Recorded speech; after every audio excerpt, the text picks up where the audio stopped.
Hey guys, Rich from Richmond Gaming. Hope everyone is doing fantastically well. Well, joined again by Quinn. Quinn, how are you doing? Matt. Well, we're on part 2 now, aren't we, of our mammoth task, because you guys asked for it, of ranking all of the tactics cards. You guys asked for it and I get dragged into it. So Quinn, last time we looked at affiliated tactics cards, didn't we? And we had sort of a set of criteria for each sort of S through to D category. So I think it's probably worth us doing the same again for these, which are tactics cards that can only be taken by a particular either individual character or group of characters, but are unaffiliated, right? So they can be used with any affiliation. So last time round, we had S tier was, they're not only making it into your roster every time, but they're going to be in your 5. Probably going in your 5, but you might drop it for other things. Be definitely in your 10, but occasionally will show up in the 5. Yeah, C was considered, and then D was just done. Yeah, so I think we probably have to mix it up a little bit, right? Because there's an extra element in this one, which is, well, the character that's in your roster. You bring the character in the first place. Exactly, right? Exactly. So I think what we class S as is if you take the character, you absolutely 100% take the card. I think all of these judgments are going to be on the basis that you are taking that character in your squad anyway. Right? Yeah, because otherwise you can't. Otherwise it gets really difficult because like Blood Run Personal, cool card, shit. So yes, I think S is if you're taking the character in your squad, then absolutely, and then A is you're always going to have it in your 10. B is, I suppose similar rules where if you may be single affiliation, you might have room for it. But if you're dual affiliation, it might be one of the cards that you can get rid of if you need to make room for another affiliated card or even another character's card as well. Yeah, B is sort of the ranking where you start looking at it once you dual affiliate and you're like, I could drop this. Yeah. C is sort of your mono affiliation or whatever, and you're still looking at it and being like, I could drop this. Yeah. And then D. You put it in the paper recycling bin. Don't take it. Exactly. So Quinn, card number 1, A Better Tomorrow. It's a Ms. Marvel card and Miles Morales card, isn't it? So quite niche. It's really going to be used in Web Warriors. So what do we think? Is this a card that if you're playing Kamala in Web Warriors, you are 100% taking it every single time, S tier, or maybe not? I'm going to go with maybe not. I think Kamala functions completely fine without her cards. We're doing this on a Web Warriors basis, which, whilst it's the most likely place this card gets used, it's not the only place this card. It's not. It's not going to be the only place. Yeah. But Web Warriors typically you're taking 2 affiliated cards, maybe another character card if you got Venom, and then 2 restricted. I'd be surprised if you ended up seeing this, but I think I'm gonna say C for consider because I think you consider this in your list. If you've got weird jank plans, or you just want that extra bit of mobility with those 2 characters, that's fine. Yeah, no, I get that. Quinn, next card is one that I'm going to say you may be a bit of an authority on because of your current choice of affiliation and characters in particular. I think it's going to be a niche card again because of the 2 characters that it is, but Agents of Smash. And right now, I want to say, Quinn, this is the only way in the game that you can throw a size 5 piece of terrain, isn't it? Yes, I think so. Yeah, I think so. Yes.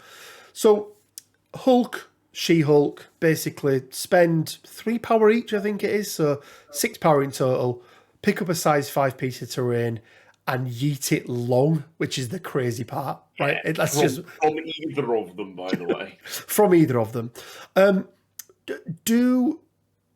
Do you, as a player who's currently playing a lot of Avengers, playing a lot of Steve Avengers with Double Hulk, Are you using this card in your roster?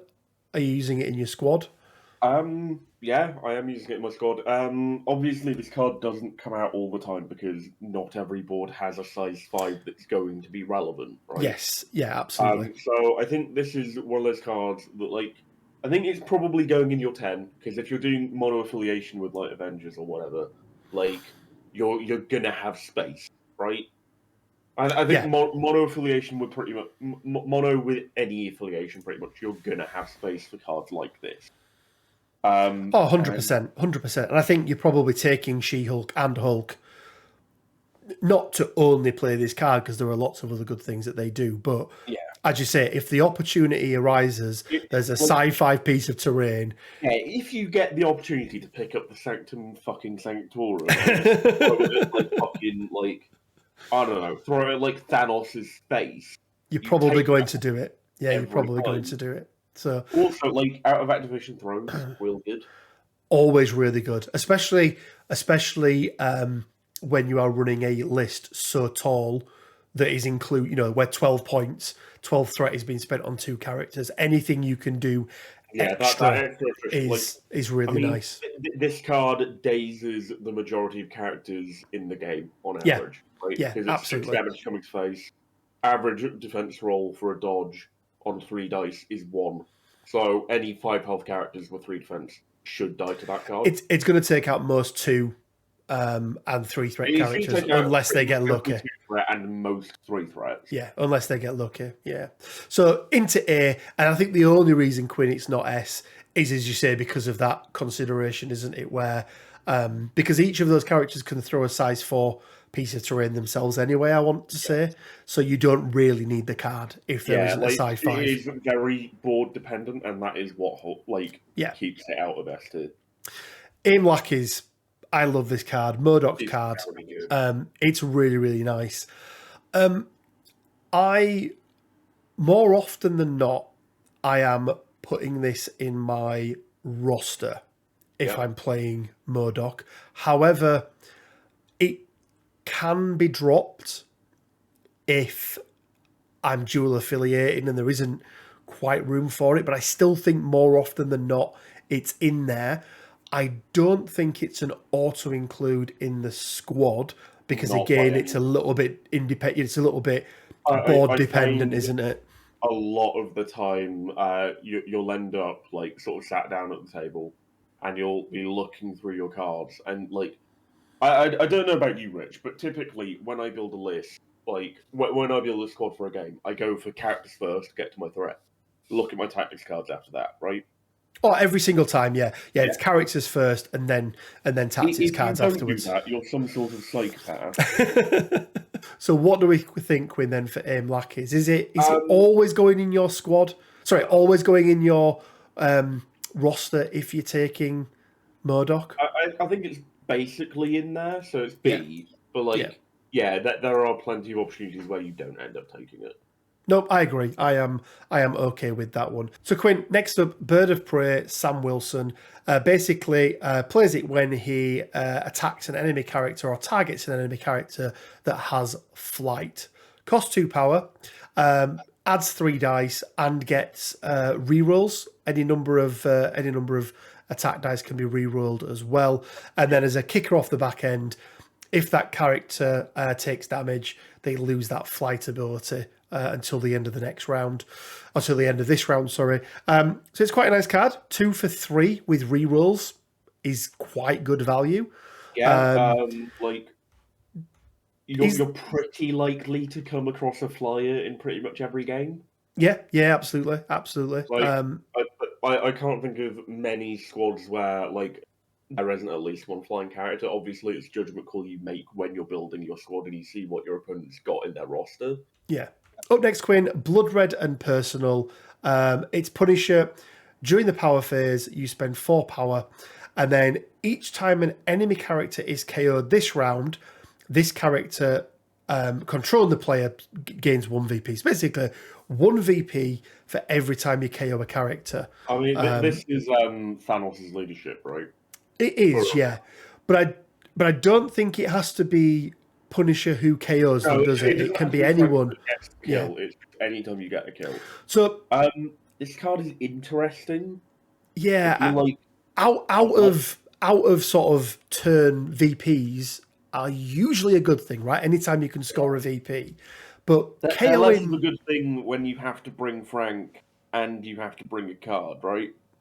yeah, and this is the problem, isn't it? Is that, and again, we have to forget how good or bad Frank is. The question is, when we take the Punisher with us, are we bringing this card? Is the question. So again, it's not about how good he is. It's whether or not, if we are taking him, is he then worth taking the card as well? Because even one VP, right? If you know, one VP can swing a game. I think I'm going to say if you're taking him, you've probably got a plan for him, right? Him in a Black Order list, for example, as an example, doubling up on it. World where man, I really wish Frank was fucking Midnight. Because this card would be amazing, wouldn't it? Well, yeah, because I'm just thinking, like, you could actually take Frank at that point, and then once you started flipping people, you play it on the Siege of Darkness turn, and people can start falling over and you get points. Yeah. Or with Wakanda or something like that. Even though that's the affiliation he'd fit in best with. Well, because he fits the criteria, right? Do you have a leather jacket that you look cool as fucking? Yes, you do. Welcome to the Midnight Suns. Yeah, are you slightly deranged? Yeah, you tick both boxes for Midnight Suns. So I'm going to say, if you're taking Frank, you are probably taking this in your 10. I'm going to shift it down to B just because... I'm okay with that. Yep, I'm okay with that. You know, you're already investing a lot in taking Frank because he's Frank. I mean, you know, are you investing even more? No, I'm okay with it. I'm okay with it.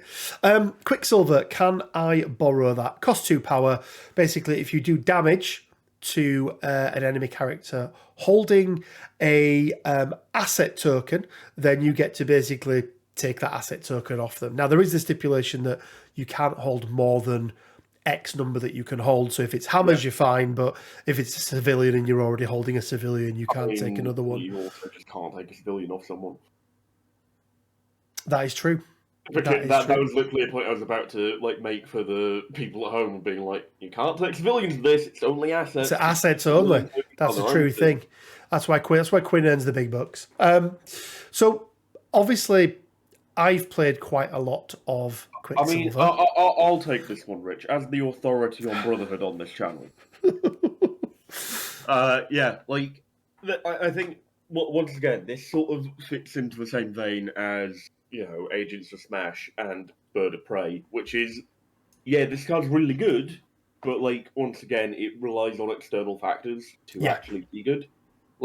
If you end up playing, Senators or, Skrull or Spider Infected, this card is useless. Whereas, core, hammers, all of a sudden, the value just goes up significantly, doesn't it? If you can get a damage on someone with a hammer round 1 with that card, you are just loving life. And we have to remember as well is that, there is the potential with Quicksilver that he's going to be able to do this round 1 in Brotherhood because of the power generation. Activating him last and moving him up. You destroy 2 bits of terrain, you put a power on him each time, he goes 2 power long move. First action, punch you. If I do a single point of damage, I've got 1 on me already, gain another 1.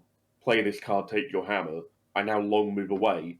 Go fuck yourself. Yeah, it's a real good play. Yeah, so I think it goes in here again because of those outside factors that we can't control. Carbonadium Synthesizer, a mega red, doesn't cost any power. He plays it and removes all special conditions that he's taken. And the kicker then is that he gets to remove 1 damage and gains 1 power for each special condition removed. It's quite nice. I mean, when I look at this card, I just think, man, AMG likes Children of the Atom a lot more than I do. Yeah, they really do. They really do. But, I mean, again, I'm going to say, Quinn, that there are going to be some outside factors in here that you can't control.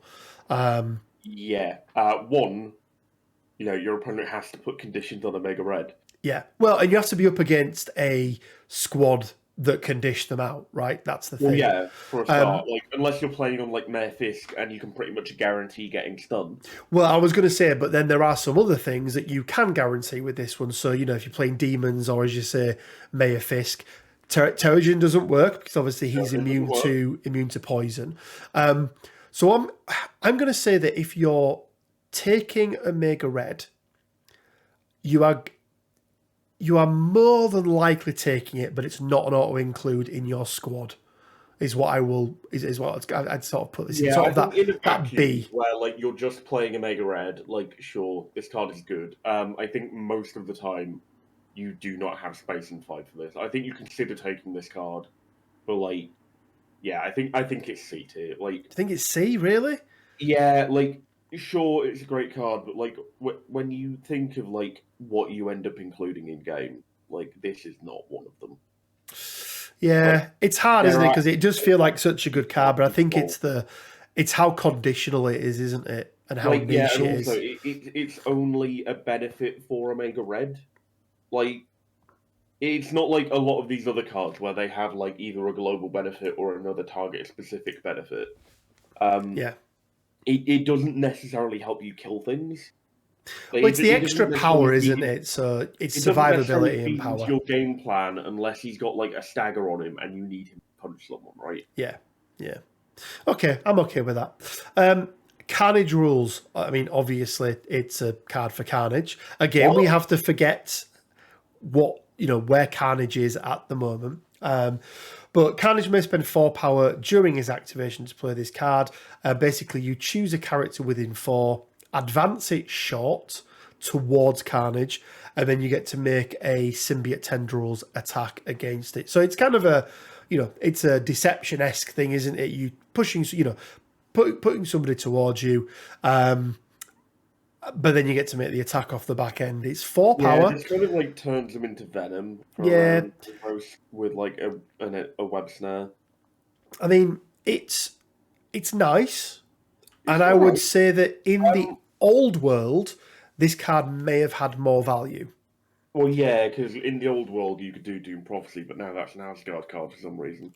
So I think it probably sits in that C tier, Quinn, where you consider it. But I think... I would bump it up to B just because I think it's the better of Carnage's 2 cards. It is the better of his 2, and let's take that into consideration then. Okay, yeah, we'll do that. One of our unreleased characters now, Quinn, which is Charming Thief Gambit. Basically, he plays it in the power phase, and he gets a Soul Stone for a round, doesn't he? So every time an enemy within range 4, I think it is, uses an active or reactive superpower, he gains 1. Power is never a bad thing. Gambit is a 3-threat character. Are you really taking this card with Gambit? I'm just going to straight up slam dunk that into D. You don't take this card. I don't think it's worth it, is it? He doesn't have an issue generating power anyway. This card and have invested an entire tactic card slot into it, and then just have Gambit get immediately dazed. Yep. Doesn't feel great. Yep. No, exactly. Because usually when you play things in the power phase, you play them knowing that you've got priority. So they're things that you can do straight away, aren't they? You can, it's a thing that's in your control, and this card is not in your control at all. Yeah, it's like you say, all somebody does is just daze him, right? Yeah, it's not difficult. He's 5/5, 3/3. Yeah, exactly. Chimichangas next. Now, you've got to love Deadpool and what he does in this game because it's just mental, isn't it? So Deadpool may spend 1 power to play this card. Add a Chimichanga objective token asset to the game. Deadpool is holding this token. At the end of a character's activation, if it is holding a Chimichanga token, it gains 1 power and may remove 1 damage or 1 special condition. Any character may use the following interact ability. interact with the Chimichanga and pick it up. So obviously, if he's dazed or whatever, it gets moved off him in the same way that any other token would, wouldn't it? It's interesting. It adds a mechanic in the game that I don't think we have got anywhere else, which is bringing in an asset token that other people can then use and have on their own persons. Obviously, we've got tokens in the forms of, portals and things like that that people can interact with, but nothing that kind of somebody else holds, have we? So it's quite interesting, but I don't see it played a lot. I've played around with it before. I think there are better tactics cards out there that are going to help you murder people, which is what Deadpool wants to do.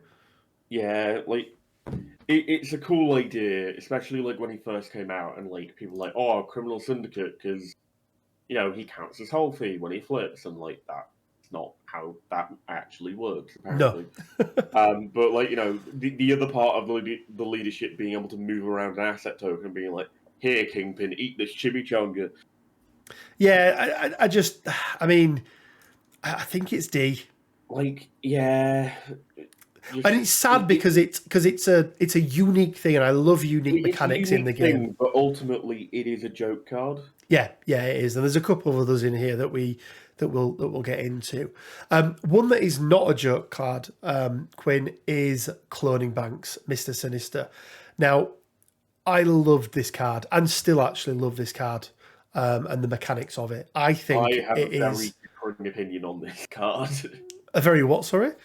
Differing opinion on this. Oh, see, and again, we have to remember, if you're playing Mr. Sinister, right? That's exactly where my opinion differs. But I'm gonna let you sing its praises for a bit, then I'm gonna come in with the fucking sledgehammer at the end. I think if you're playing Mr. Sinister, and Mr. Sinister is included in your squad, you have got a plan for him, and therefore you are taking this card.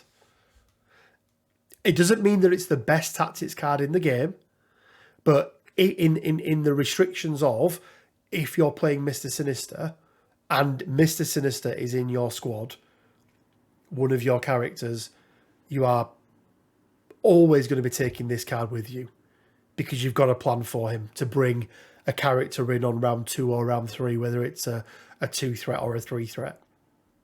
So I would see it in I'm just waiting for you to drop it into S so I can immediately fucking veto. No. I'm holding it over S at the moment, but I'm willing to take feedback. You're holding it over S. I'm putting it in D. What? Yeah, I think this card is a fucking trap. No. I think Sinister is infinitely better if you don't waste the resources of these cards on him. Really? Yeah. It's a theory I've had for a while, and it is an opinion that's shared with some other people. But I think Sinister genuinely is a much better character if you don't put all this investment into him. Wow. That's... when you think of it, when you're playing this card, you're using all of your genetic samples on this card, right? Every round until you can pop something out of it. Not necessarily, but more than likely, yes. More than likely, you're loading 3 on it round 1 because of his other card, and then you're loading as many as you have spare each round onto it.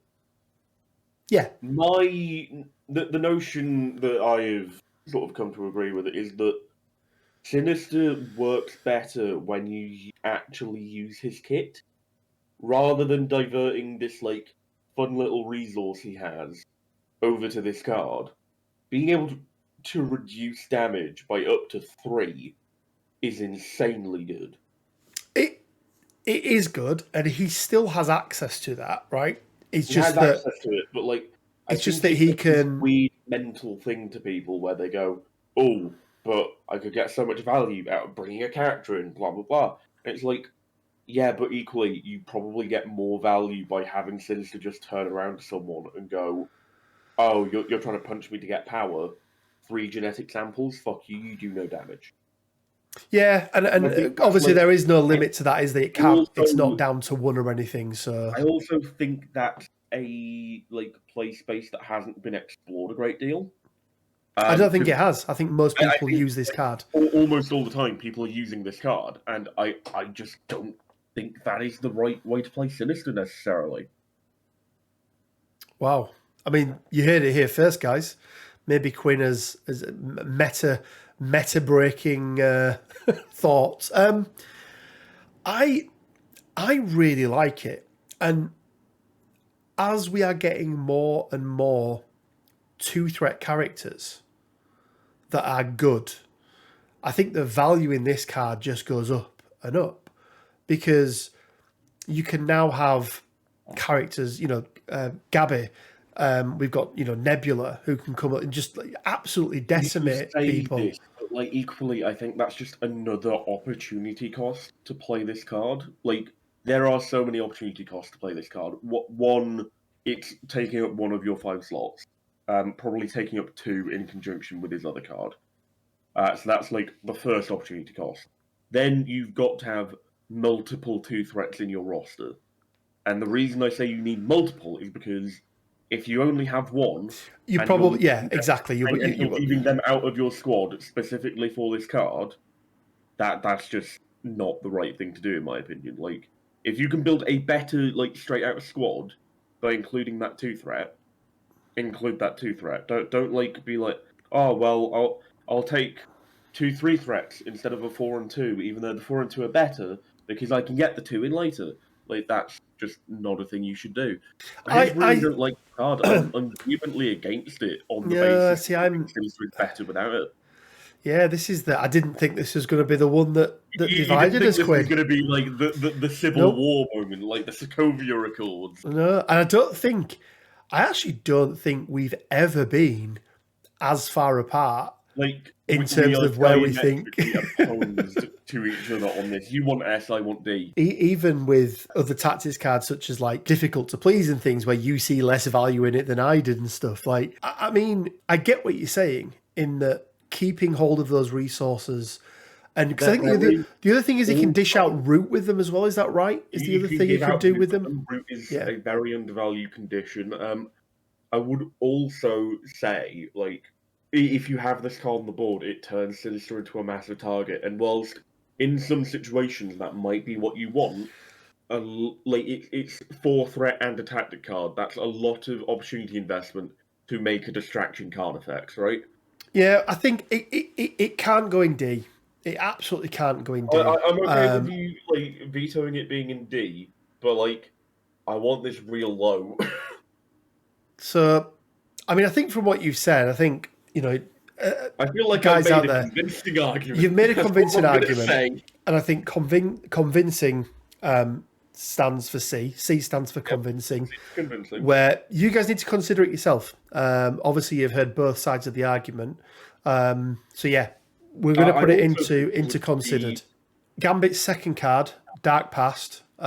We said D, don't play for his first one. Basically, spend no power, but everyone within range 3 of Gambit gains stealth until the end of the round.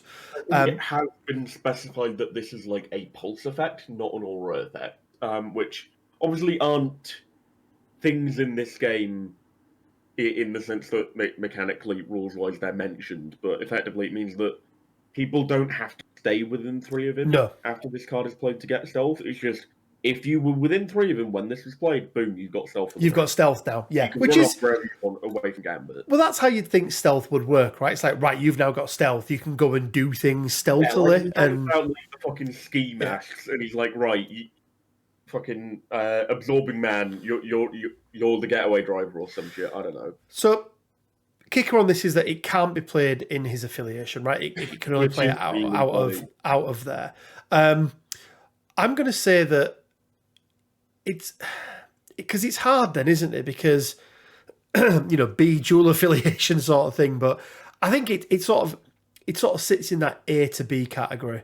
Probably B. I think you probably shove it into B just because you're not allowed to use it in his main affiliation. And, no. That's a very big caveat. Daughters of Thanos. Now this is a card, Quinn, that was errated. We were told it had been errated. It had gone from 2 power to 1 power. Or essentially,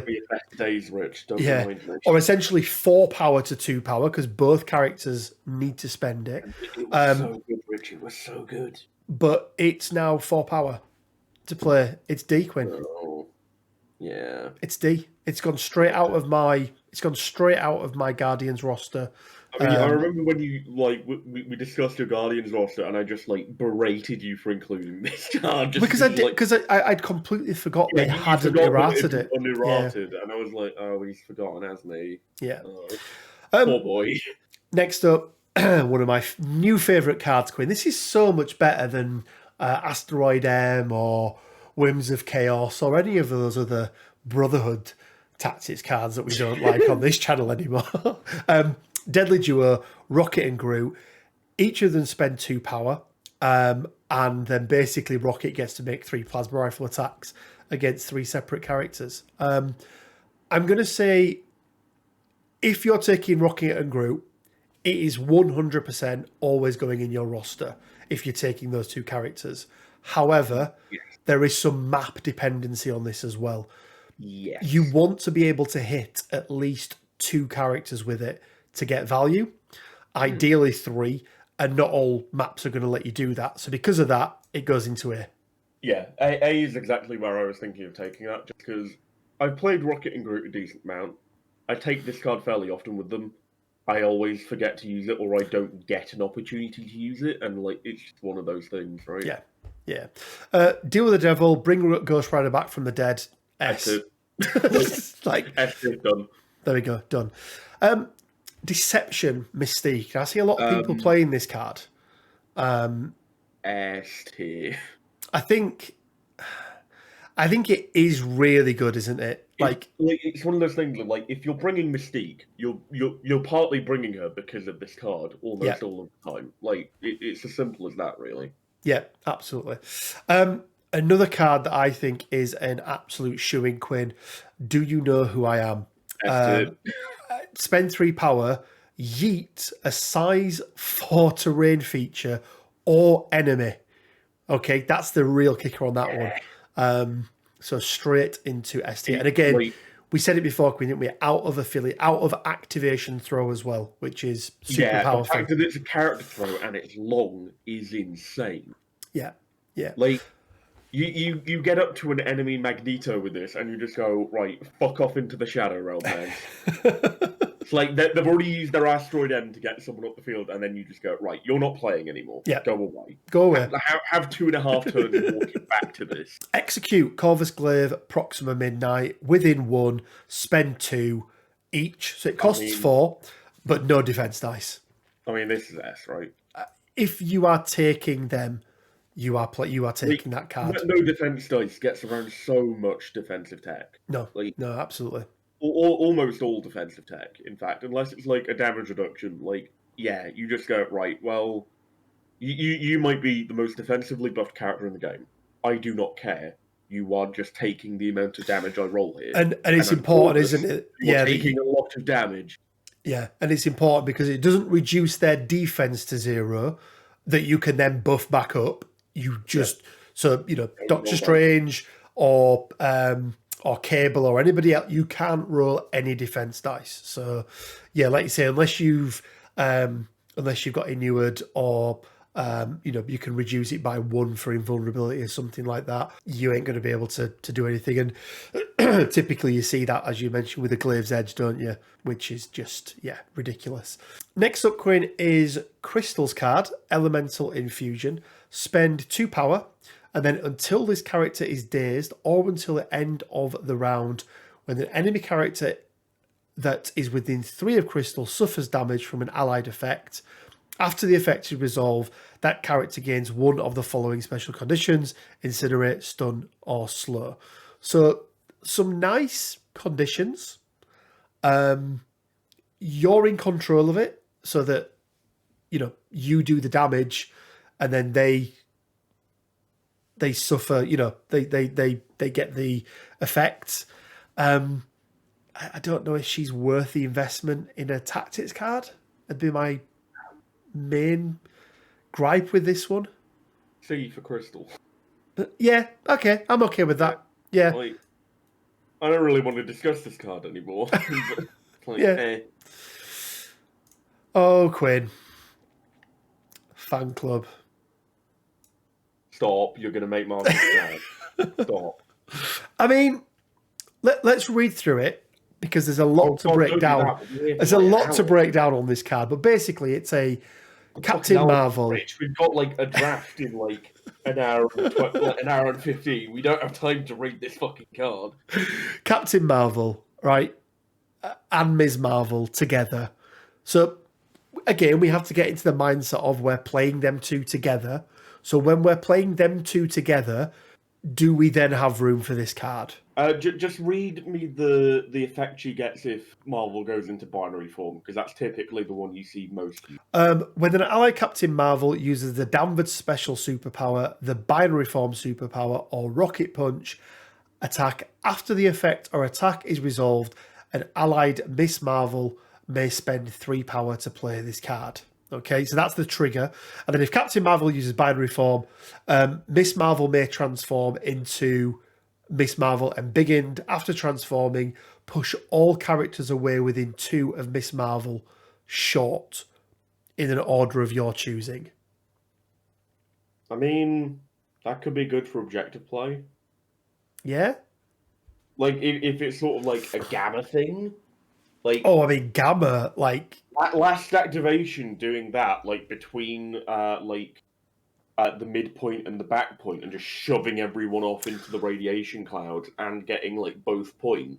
Yeah, because medium base range 2 is quite a big area, isn't it, as well? It's large base. A large base even, yeah, so it's even bigger than a medium base. That is how sizes work. That is how sizes work, yeah. So again, Quinn, we've got to get into this mindset of we have chosen to take Marvel and Kamala Khan. Yeah. If we've taken them... It's difficult to get into the mindset of a man. And we're playing them, I'm going to say that... Like, if you're, like, perfect storming this and you're on Gamma, which is, I think, the only situation you take these two characters... Well, so maybe... You're taking this card because it's part of your game plan, right? So maybe then we say it's A. If you're taking these characters, it's going to go in your roster. Jesus. A card has never gone up the rankings so much because we've taught ourselves rise to power. Like that had like the inverse reaction to cloning bank. It really did. It really did. You're welcome, Marcus. I'm fighting your corner for you. Fastball Special. Colossus, Wolverine, pick him up, throw him. This is S tier. Like, this is basically guaranteed 4 damage on a character. If you're taking these two characters, you're taking this card. Yeah, absolutely, absolutely. I mean, it does have the downside of you need Colossus on the board, but we're ignoring that for the purpose of this video. We're not judging them based on the characters. We're judging them based on we've chosen to take the characters, so are we going to play them? I mean, that's why fan club got so high. Fearful Symmetry. S tier. So, I mean... No, I was going to try and talk. I was going to try and talk it round. It's D. Move on. Forced Extraction. Now, this is the card that I was going to say was potentially not S tier and was A tier, and that you would take it. But I mean, I think I'm just giving up now on all things Sinister. So I'm putting it into C tier and moving on. I've strong-armed you into just like being extremely forlorn whenever something comes, like, regards Sinister. I've done my job. You have. Gamma Launch is lost its value. D. No. It has. I mean, minimum C tier, because there are plays you can make. There are, yes, okay. There are 1 or 2 plays you can make with it. So yes, they are very specific game plans, but you can still make them, right? Yeah. Okay. Okay. You need a lot of other pieces in your roster and squad to make it work, which is why it's C. Yeah. Okay. I'm all right with that. You have all those other pieces. Yeah, I'm okay with that. The next one's interesting, Quinn, because this is the first of our cards that are a named character, but it is 2 individual models that can take it, and it is Helios Laser Bombardment. So I think we judge it on both and then kind of take an average of kind of where we come to with both of them. So first of all, OG Iron Man, Core Box Iron Man, 3 threat. Are you taking Helios Laser Bombardment with you in your roster? If he's in your roster. So, I think this depends a great deal on where you're taking Iron Man affiliation-wise. I think in Avengers, there is a better card. Yes. Out of Avengers, yes, I would say. Yeah. So I think because of that, that's a B. I would go with B for it's basically losing, but if you're playing Avengers, it's not because that's a better card. But then I want to go to the other side, which is Hulkbuster, which I think if you're playing Hulkbuster, you're probably taking this. See, that's interesting because I think the inverse. Or you think you're less likely to take this? I think you're less likely to actually use this card if you're taking Hulkbuster over Iron Man, because Hulkbuster already has a higher value on his actions by virtue of being a 6-threat character, right? Yeah, and he has a lot more to spend power on as well. A lot more stuff to do. Like, he can do, like... would you rather do a Helios laser and a heavy repulsor blast or whatever it's called? Or would you rather do 2 meteor punches? No, I agree. I'm meteor punches. So yeah, I think that he can stay in B though. Oh yeah, I think it stays in B. I don't think it affects its ranking, but I do think it's better with. Yeah, it's not that bad on Hulkbuster that it pulls it down to a C. I don't think. No, not at all. It's just one of those things. Also, like Helios is fun because you get a lot. It really is. Heroes for Hire. It's S tier. Like if you're playing Luke Cage or Iron Fist or both of them, like you're taking this card. You're taking this card. It's one of the best. I'm going to say it's one of, if not the best, reactive tactics card in the game at the moment. Very good. I can't think of any reactives off the top of my head, so I can't argue with you. But reactives are your kryptonite. Remember, Quinn. Ghost Rider, Highway to Hell.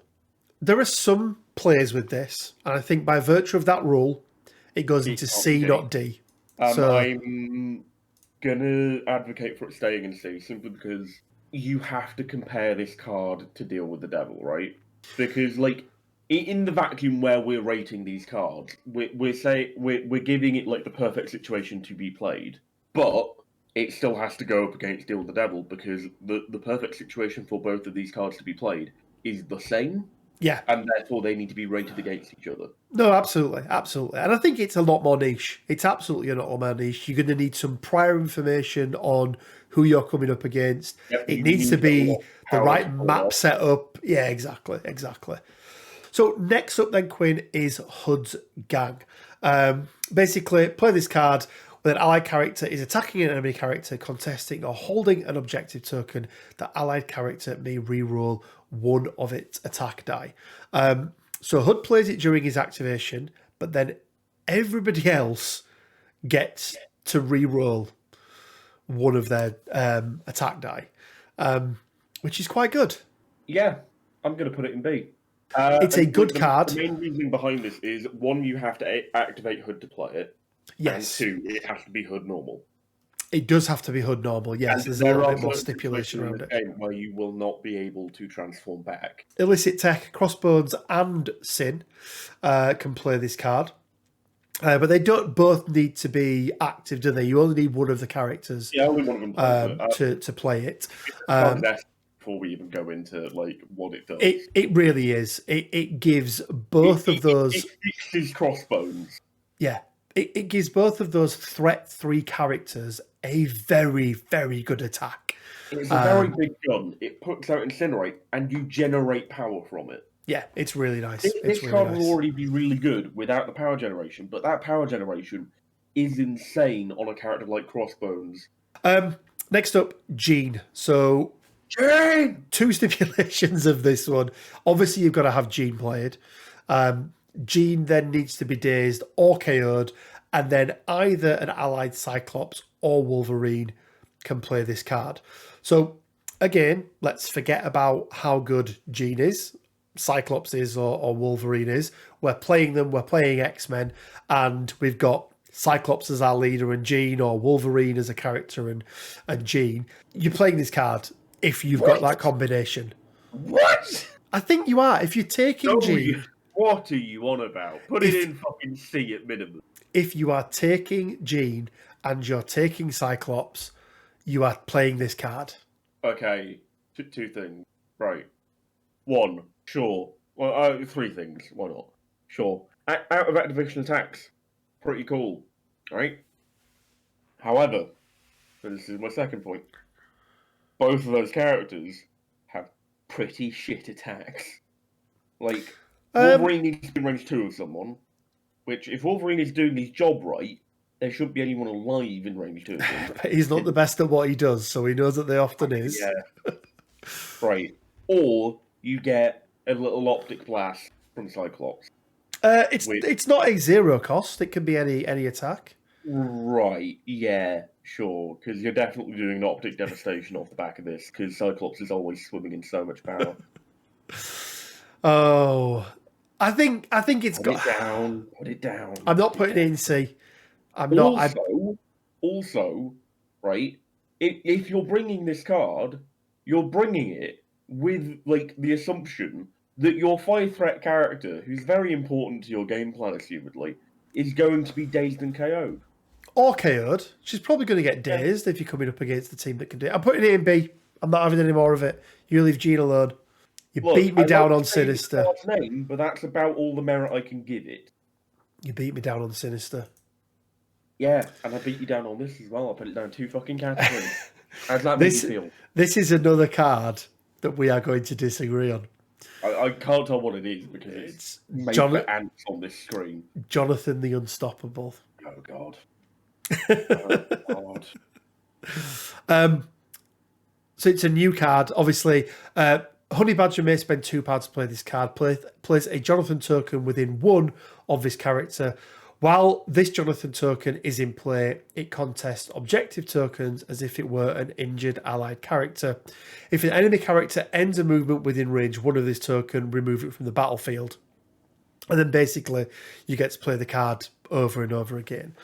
It gives Honey Badger something that she doesn't have, which is objective play. So you can leave that on a back point. I'm going to say there are some plays with this card. Therefore, it's C, not D. I will give you that. See, I didn't go crazy and start demanding Ds. I got. Look, just because Quinn, the next card is Journey Through Limbo. See, for me, people, this would be a B tier. That it's one of those cards that you will probably take, but you'll give it up if it's a particular scenario or you're coming, you're dual affiliating or something like that. Quinn, what are your thoughts on it? D. Right. You move your opponent towards them. How is this any different than Deception, but with an Incinerate on the back end? One, it doesn't cost power. Like, but in terms of the effect, like what? This pushes someone range 3. Deception could pull someone in long. Only if they are a long movement. Yeah, it's this is a place as well, right? So this isn't a push. This is a place, which are better than pushes. Potentially, well, they are. I mean, Deception isn't a push either. Oh, it's an advance, isn't it? Yeah, it's advance. Okay, I'll let you off. Oh, hello, friend, and they're walking towards you. Right, I'm going to explain myself on why I think this card is D, which is mainly because of Magic herself. I think the best thing about Magic is the ease of inclusion that she has. Right? Okay. A lot of affiliations don't have a Mystic attacker, right? True. Yep. Like, Magic's main selling point is that she is a good, cheap Mystic attacker. Yeah. That's basically all she does. She teleports around the board, and she stabs people with a magic sword. Okay. I would let it go for C. I'd meet you halfway and say that it's okay considered. With that. Like, I think it's... Sure, you can play this card if you're bad at the game like Rich. Technically higher ranked than you. I mean, what, with Brotherhood?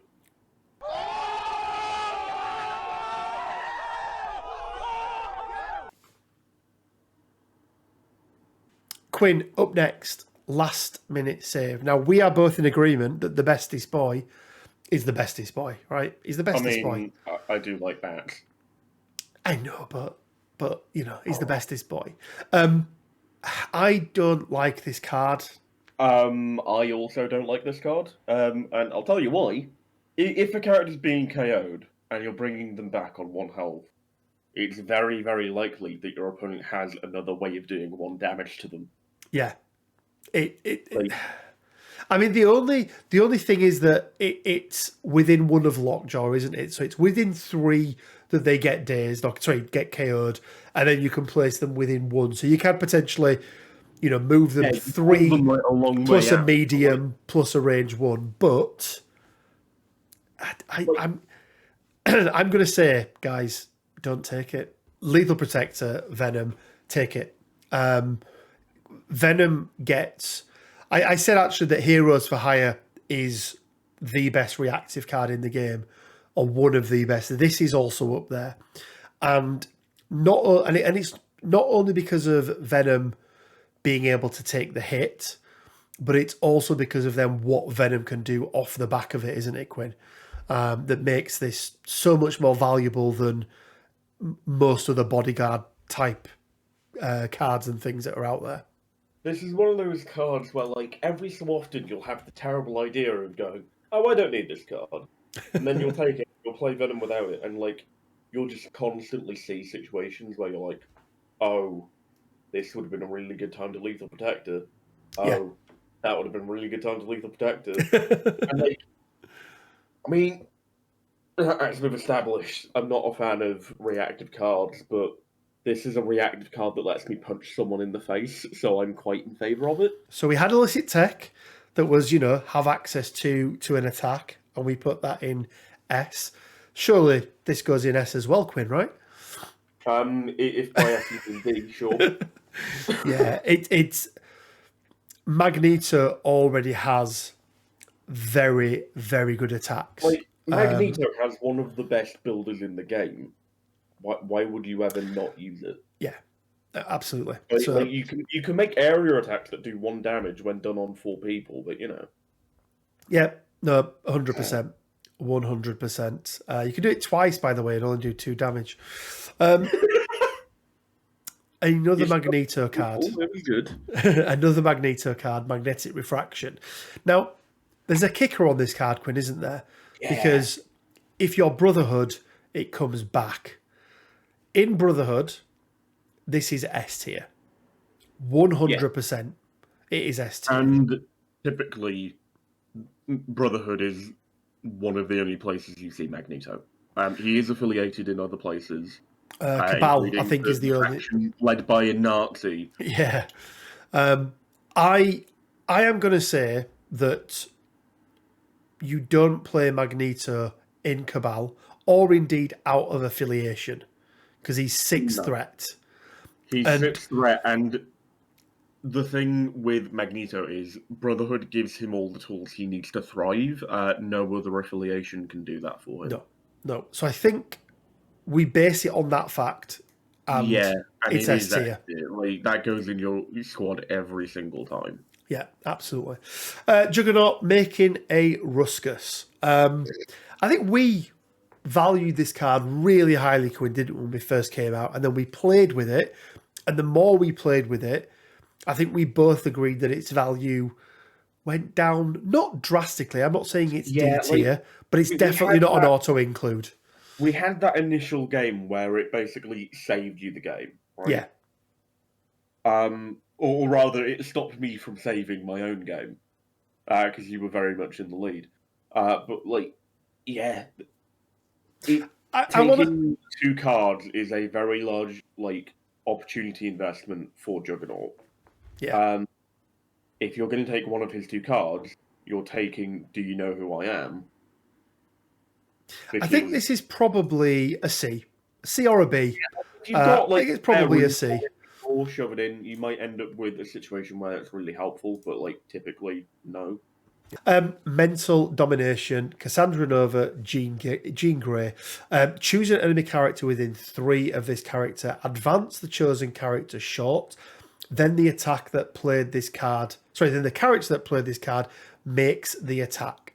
So it's weird, this one, Quinn, because it's a range 2 strength attack, but when measuring range and line of sight for this attack, measure from the chosen character, not the attacking character, and then add dice to the attack roll equal to the physical defense of the chosen character, and then you may re-roll any number of opposing defense dice in the defense roll.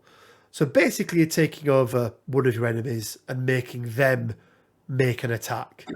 Yeah, who was the first character that you said could play this? Cassandra Nova. Who's that? Tanky Cassandra Nova. Tanky Cassandra Nova. Oh, there we go. There we go. I mean, it's pretty good. It definitely, it's thematic. Yeah. So it's thematic, but you're spending 3 power. And I suppose there's a couple of things, right? You're spending 3 power. You're getting to make them make a short advance in any direction, which is nice. So that's quite nice. And then they get to make an attack against one of their own team. I think what would have made this card really good is if the defending character didn't gain any power. I think that would have been quite nice, but I think they still do. Yeah. I would have liked an extra die on it. I don't think that breaks the card at all, but going from 6 dice to 7 dice when it's a full physical character is a big leap. I think. It feels nice. I do like as well. You get to roll the defense dice, so you get to re-roll your opponent's defense dice, don't you, which is nice. Can be, pretty cool. I think if you're taking one of these 2 characters, this card isn't a bad shout by any means. I just don't think it's a particularly good one. I'd put it in B. Yeah, I think it's okay in B, isn't it? So another new card, Quinn. Mind if I cut in? Rogue may play this card. This round, when an enemy character is choosing the target character for a non-area or non-beam attack, and Rogue is in range and line of sight, the enemy character must pay 1 power. If they don't, they've got to attack Rogue. That's a lot of words to make your opponent spend 1 power. Yeah. Because that's all that card does. It's all it does. Almost no situations in this game where you're making an attack and you don't have power spare. Yeah. And I think there are so many ways of getting round it as well.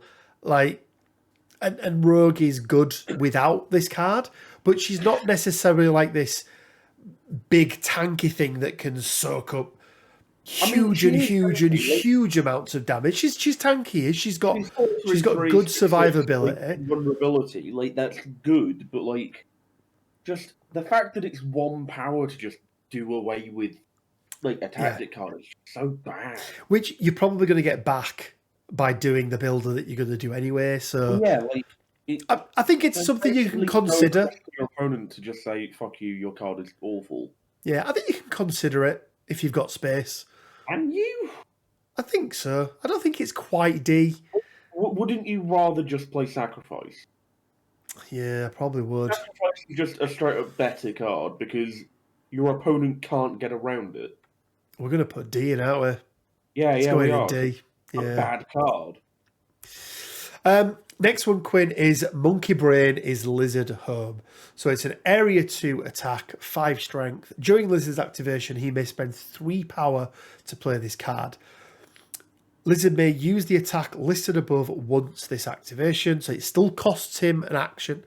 After each attack is resolved, the chosen character is pushed away from this character's short. So that's short. Again, there's a bit of more value in there, isn't there? Because they get the push on it. And it doesn't need to do damage, which is quite nice. So again, I think there's some situations where it can be played on certain maps. But do you know what I'm going to say for this? Go on. B. Yeah, no, but that's I quite like that. I quite like it. Once again, it's a very similar thing to Fan Club in that, like, if you're playing on Gamma, this is effectively an unrestricted push in terms of size. Yeah. You can push Dormammu with this. Yep, absolutely. Absolutely. That's really valuable.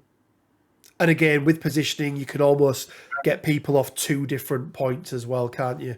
Yeah, not only that, but it's an area attack, so basically anyone that's important is going to be hit by it. Yeah.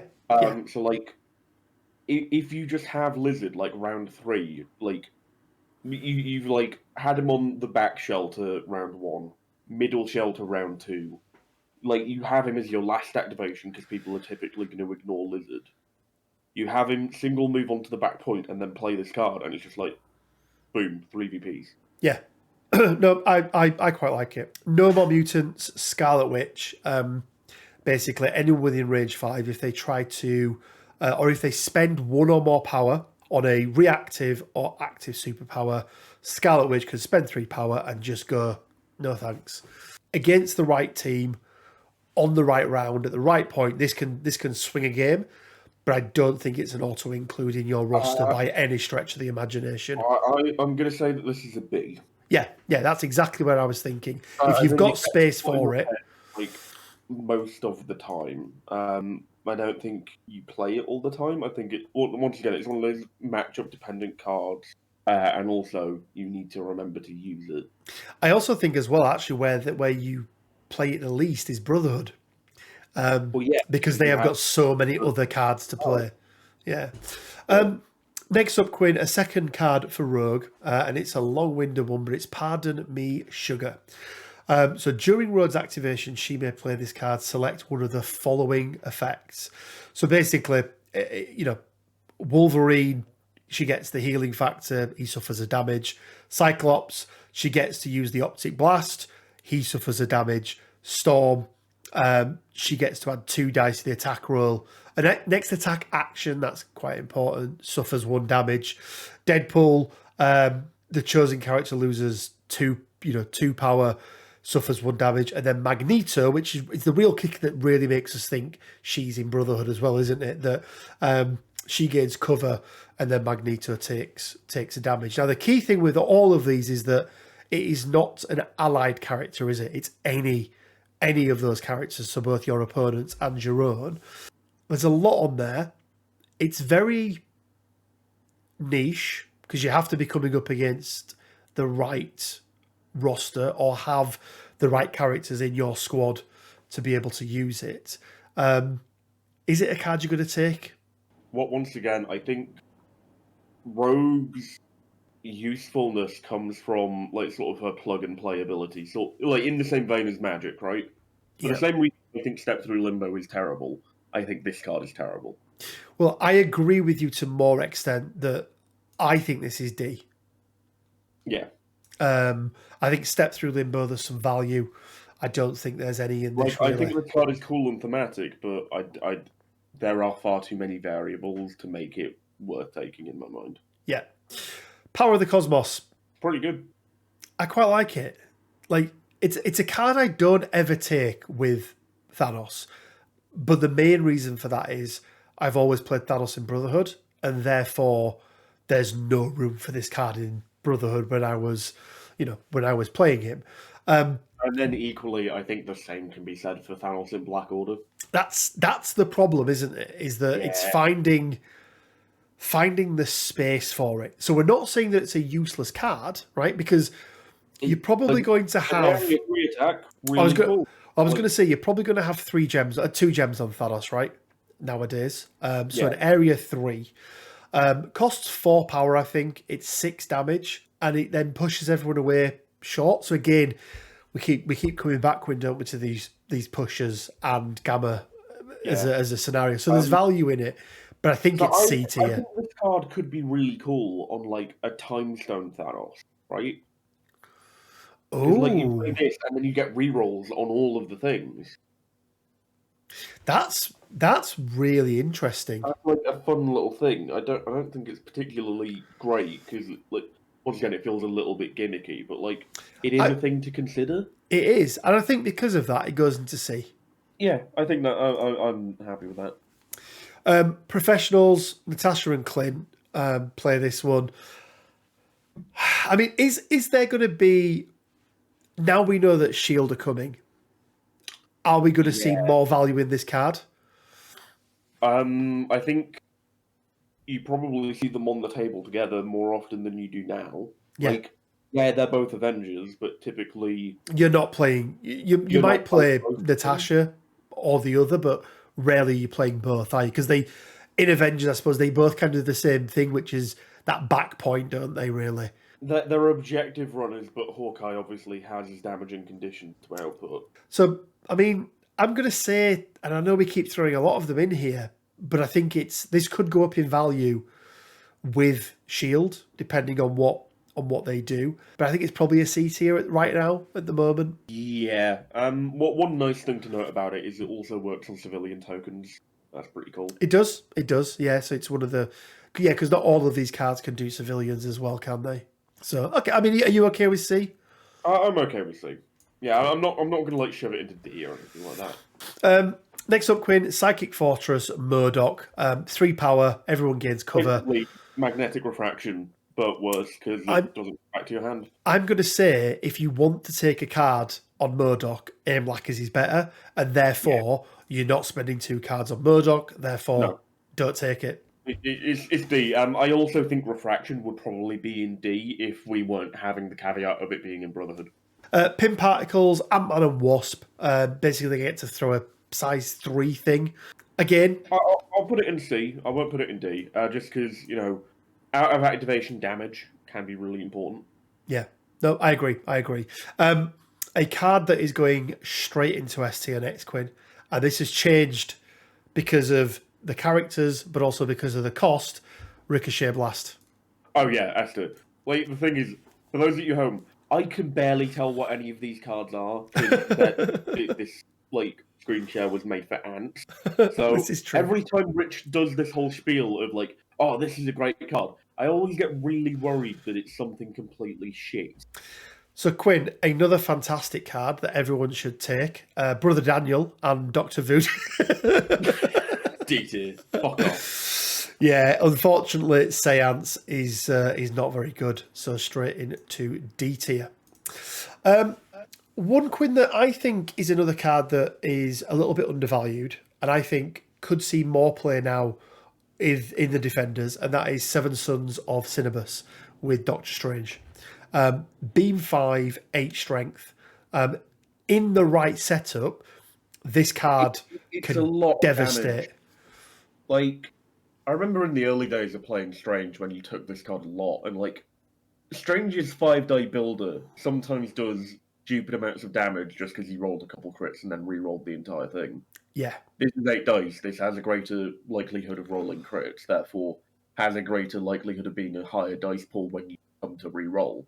It's also energy. Sorry, it's also energy as well. And as we know, that's the least defender type. It's out Incinerate. Like, it's a good card. It's just like I'm just waiting for there to be a place where you play this, right? Yeah. Yeah, and I'm hoping that in new Defenders, because there's no incentive to do so. But once there is an incentive with either like some actual tactics cards that aren't garbage, like this card could be really good. Let me ask you a question, Quinn. Does this work? Because I don't know the answer off the top of my head. Does this work with Doctor Strange's leadership? Oh, with his leadership, yes. I thought you were going to ask with Strange Supreme. No, because it's just Doctor Strange. This does work with his leadership, so you can pay like 1 power extra, and now this is, say, a Mystic Beam that is 8 dice and puts out Incinerate and puts out Hex on damage. Or even better, you're coming up against Convocation and it's a physical beam. Well, no, like you keep it energy in that case because they've probably got Iron Man. But well, actually, yeah, good point. I'm going to say it's B. I'm going to say that if you're playing Strange, there's some value in it. I'm not completely opposed to that. I will allow you to have B. Quinn, on to the next card then. And again, we have to remember that we are playing this character, okay? Shush, Ebony Moore. No, I just thought you were telling me to shut up.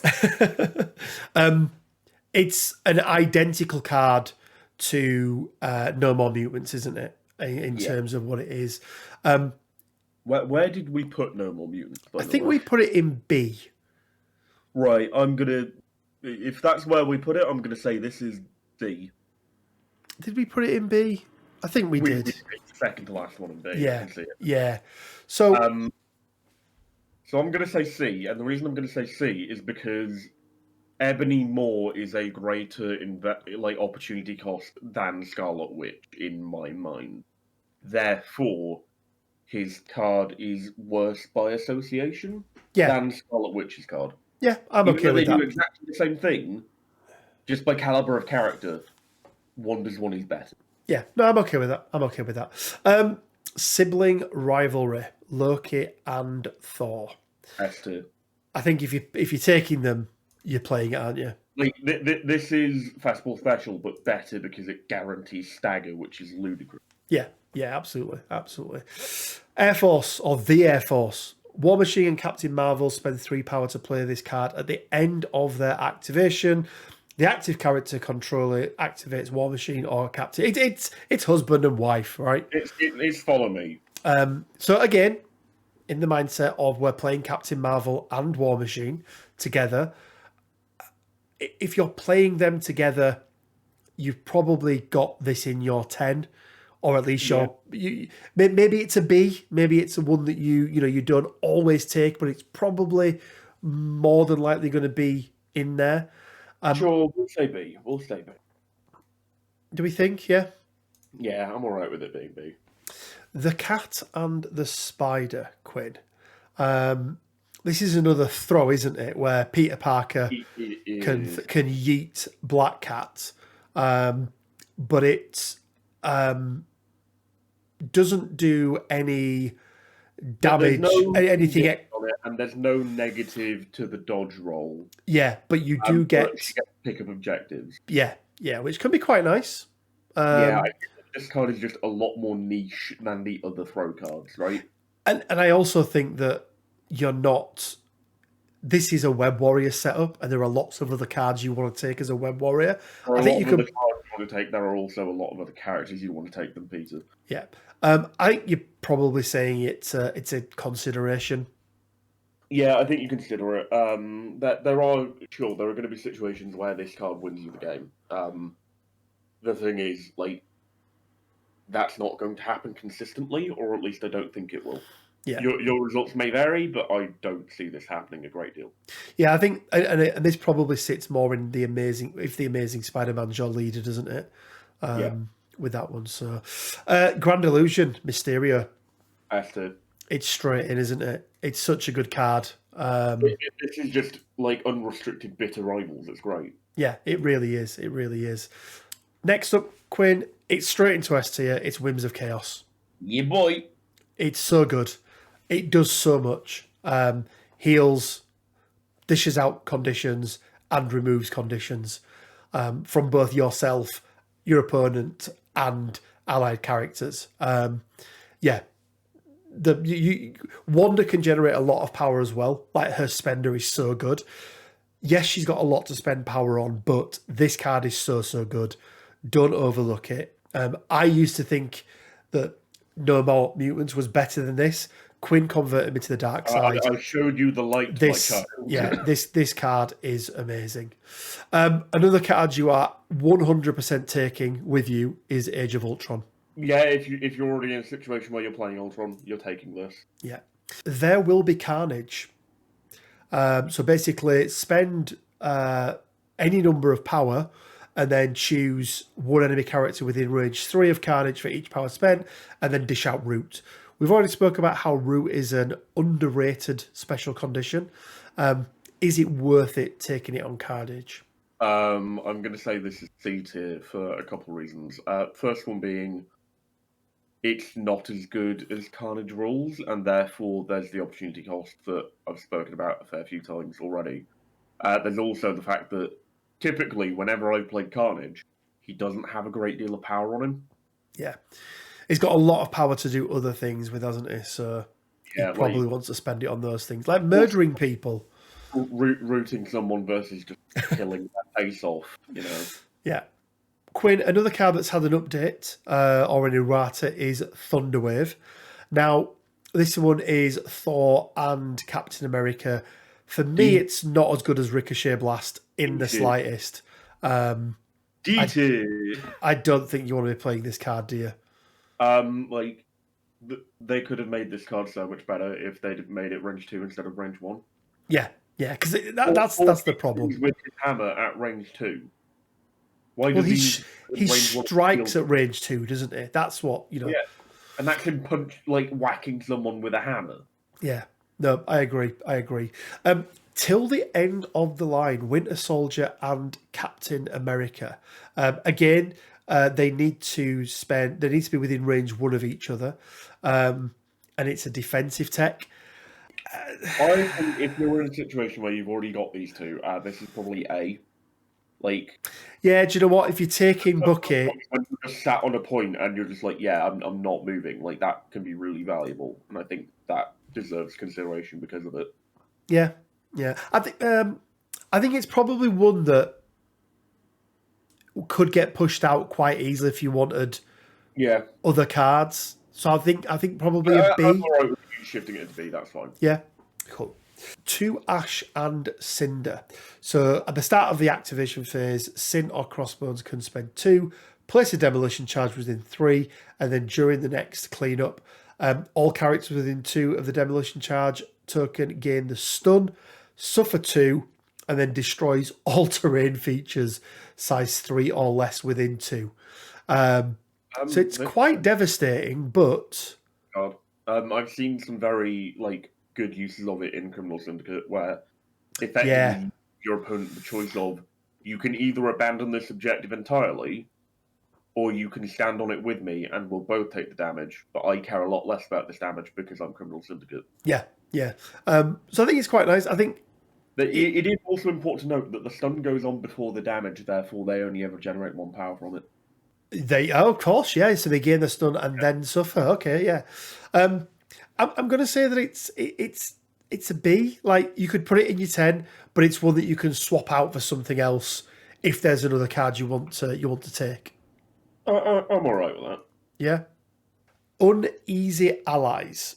Spider-Man or Venom targets an enemy character with an attack that is in range 2 of an other allied character.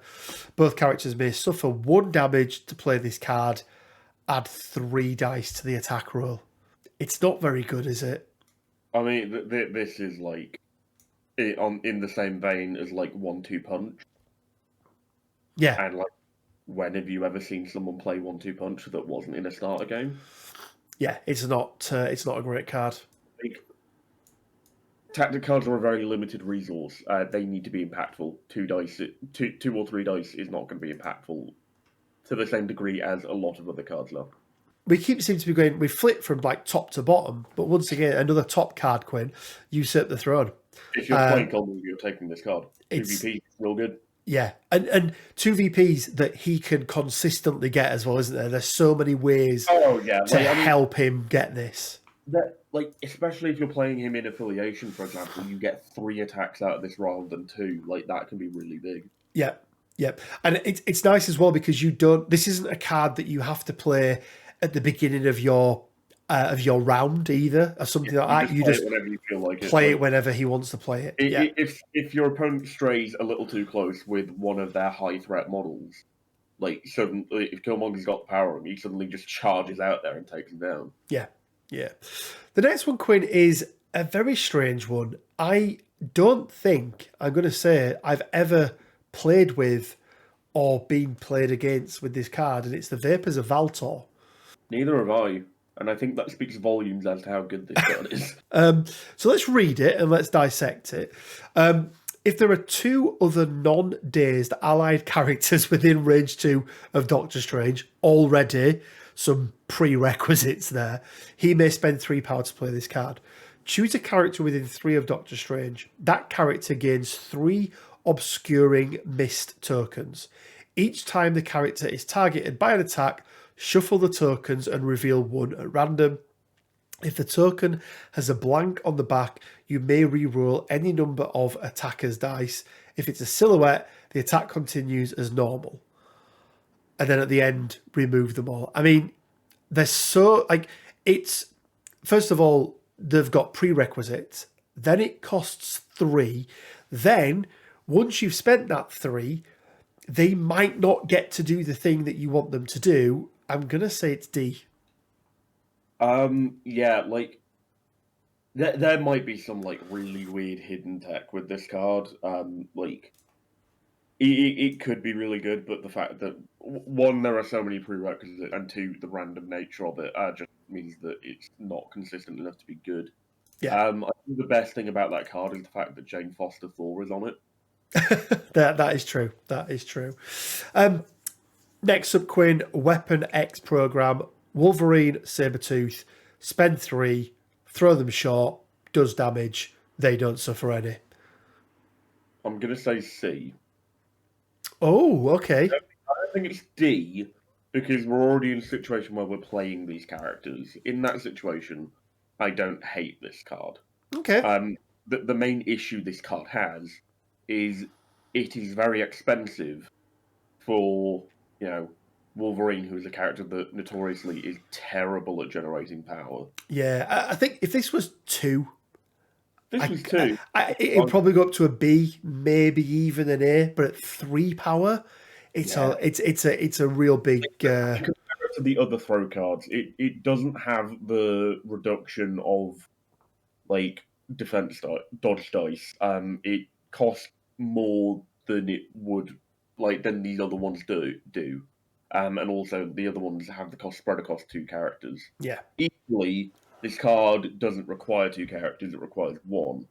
But the 2 characters that it does work on aren't very good. We Are Groot. I love this card. Like, Unrestricted Healing, really good. Just so good. So good. Well laid plans. Now, this has gone. A-tier. I'm saying A tier. I was about to say S, but there are certain. Why is it A tier, Quinn? Yeah, there we go. Yeah, it's because of. Yeah, there are scenarios where this will not work. Or there are just scenarios where there's less value in it, but then there are scenarios where there's huge amounts of value in it. So if you get this on cubes or hammers, watch the fucking fireworks. So another new card, Quinn, Wolverines. James Logan Howlett and Laura Kinney may spend 3 power each, 6 power, to play this card. While they are within 2 of each other, they cannot be pushed or thrown by enemy effects. They may re-roll any number of attack dice, and after an attack targeting either of them is resolved, the attacking character suffers 1 if it did not daze or KO the target characters. This effect lasts until the end of the round. We're still yet to get game time in with Laura, or a huge amount of game time in, but just put it in D already. I mean, 6 power, Quinn. It's 6 power. Stupidly expensive. It's ridiculous. Like, absolutely ridiculous. It's stupidly expensive, and a single bow fucks it up. Yeah, it's if it was just like they cannot be moved at all, and it was 2 power each, I might go, oh, okay, that's all right. But yeah, 6 power and a place. This is just to the end of the line, but you're paying like 2 power on each of them, which is 4 power for like poking a bit of damage back if you live. Yeah, it's not great. It's not great. Exceptional healing. Pay 3 power, reduce it. I think it's A, isn't it? If you've got 1 or more characters, and I would say the more characters you've got with healing factor, the more value you're going to get from this card. Sometimes you just don't have space for it, and a lot of the time, like you'll get into situations where this card won't actually be relevant. Yeah, based on like the way damage is like handed out. Yeah, no, I think that's fair. It's going in your roster, but it's not always going to make your final 5, is it? And then lastly, Quinn, is another goofy card. Yoink, Deadpool's Yoink. D for Deadpool. Don't yeah, I really wish they that Deadpool had some better tactics cards with him. Because I love Deadpool as a character.